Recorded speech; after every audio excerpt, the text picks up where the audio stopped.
Good morning. Today's report covers several important aspects of Bangged life.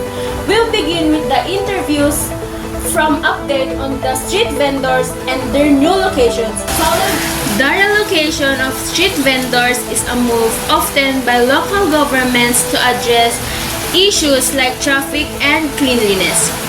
While the goal is to organize the street and promote order, this action affects the livelihood of many vendors who depend on the regular spots for daily income. Many vendors receive relocation due to fear of losing customers, facing higher rental costs, being placed in areas with low foot traffic.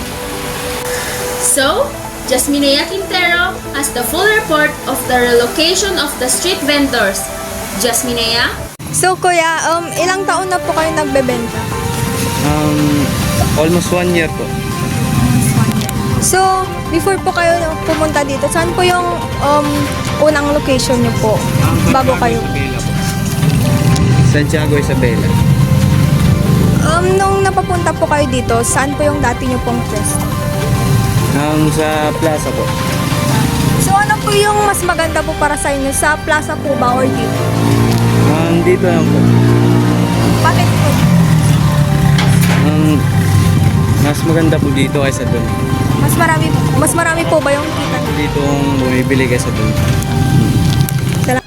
Thank you, Jasminea, for the report. Up next, the discrimination that LGBT has been facing. Tinakaw! Ding! Ang bato!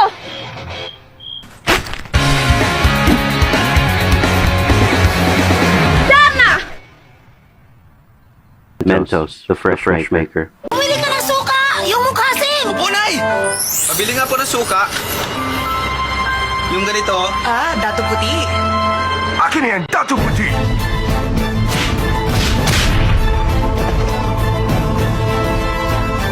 Galing mo sumapak, man.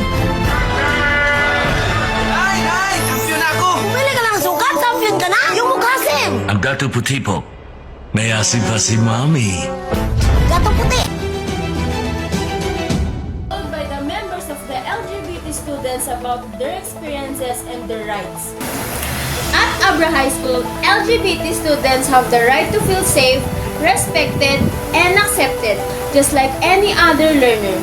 These rights are supported by national policies such as the Anti-Bullying Act of 2013 and the Department of Education's Gender-Responsive Basic Education Policy, which aims to protect students from discrimination based on sexual orientation and gender identity. In the school setting, this means LGBT students should be free from bullying, allowed to express their identity, and Apple Osana has the full report of the rights as member of LGBT students in Abra High School. Deborah Tugadi, 16 years old, can give 11 months to me. So, what LGBT you are? Lesbian. So, what kind of discrimination and your experience? Yung parang yung mabalin mo naman. Kasla uyawan dak kasi may sana nga tumboy ng mamakas din. Kenjurain Castillo, 17 years old from grade 12J. So, what LGBTQ you are? I'm bisexual. What discrimination experience? Nothing. I'm just... Thank you, Apple Osana. Up next, the preparation of student athletes in Abra High School for upcoming intra.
Sa laki ni tayo, Happy Wheel.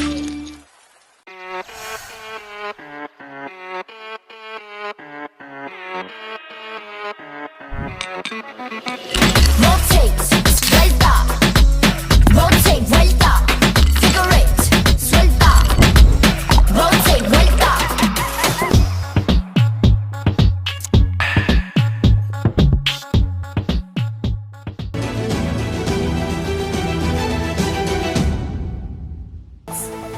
Finally, we'll speak with some of the dedicated athletes preparing for the upcoming intramurals in Abra High School. At the Abra High School, students-athletes undergo dedicated preparation to perform well in sports competitions. Their training includes regular practice sessions, fitness conditioning, and participation in sports clinic organized by the school. For example, basketball and sepak takraw volleyball athletes attend special training and join tournaments to improve their techniques and build confidence. And now, Jainer Rendon has the full report of the preparation of students-athletes in Abra High School. So we're now here at the Abra High School, home of the champion, for the interview of students-athletes for their preparation in upcoming intramurals. So now we're here with... I'm Princess Susana P. Blasa. I'm 16 years old, grade 11 Opal. So what's your sports and your preparation? Basketball po. Tapos, ang preparation ko po, palagi po kami nagja-jogging, tapos stretching, and shooting po. Mary Joy Barcelona, grade 12, grade 16. And what's your sports and your preparation? My sports is sepak takraw. My preparation is di parang nag-exercise what bagbagigas dito para ma-improvement the skills para no intrams. Lawn tennis, kailangan ko pagandaan ang laro na ito dahil magagaling yung mga makakalabang ko dito. And thank you, Jainer Rendon, for the report. That's all for today's news. Thank you. And we are